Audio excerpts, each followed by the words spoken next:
Donc, quelle tête ont fait les gens de Nison quand je leur ai présenté le projet du hangar? Exactement.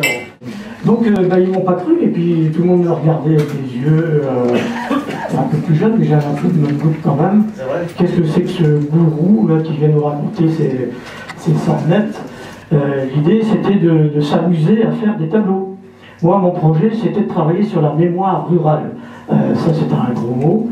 Bon, bah, tant pis, j'ai dit, la mémoire rurale, je voulais faire un travail de photographe là-dessus, parce que j'ai une formation de photographe. Le devoir de mémoire, pour Nison, c'est ce que je voulais faire. Je voulais faire un travail sur la mémoire rurale. Donc, Nison. Donc, avec des agriculteurs, avec des paysans de Nison et des ruraux. Quelle est votre technique? La technique du hangar? Parce que ça a l'air unique, vous l'avez déposé quand même à l'Institut national de la propriété industrielle. Ah oui, c'est vrai. Justement, donc c'est une technique unique. T'as vérifié? Ben évidemment.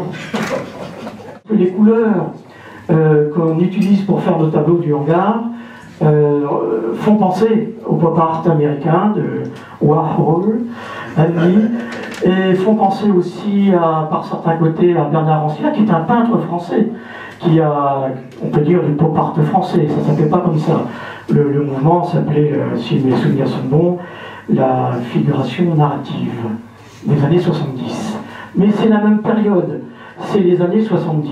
Les années 70, il faut savoir qu'en France, en deux mots, hein, c'est quand même une période exubérante, comme à Pont-Aven d'ailleurs. Et donc le foisonnement artistique des années 70, moi c'est ce qui m'a intéressé.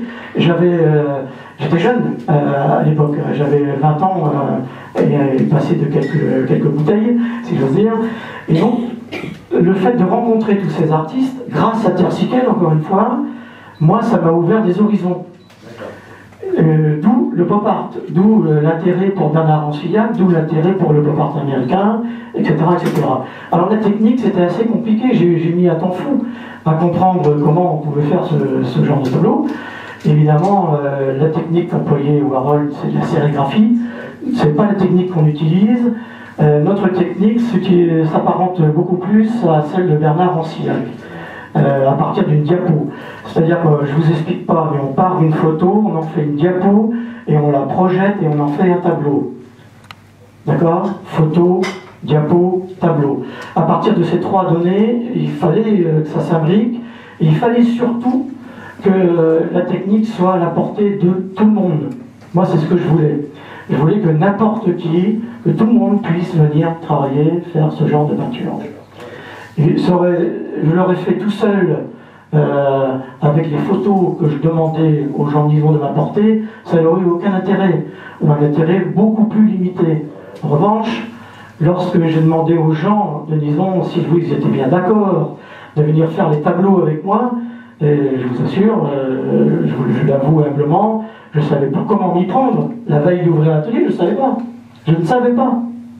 On partait dans l'inconnu, et moi le premier. Ni au niveau matériel, ni... Ah non, non, non, on a tout inventé. Avec Cousin, on a monté l'atelier. On a monté l'atelier à deux. Avec des bidons, des machins. C'est en Garognac, c'est ça? Dans l'ancienne usine Lomnec en bas. On ne savait pas où on allait. On ne savait pas. Mais il faut comprendre qu'à l'époque, on partait dans l'inconnu total. Et les gens de Nison, quand ils voyaient ces premiers tableaux, on a fait les vaches bleues de Saint-André, ils ont cru qu'on était timbrés. Mais complètement timbrés, quoi. Eux qui avaient les pieds sur terre. Oui, mais maintenant tout le monde sait qu'à Nison, les vaches sont bleues. Enfin, des fois elles sont rondes aussi, remarquez.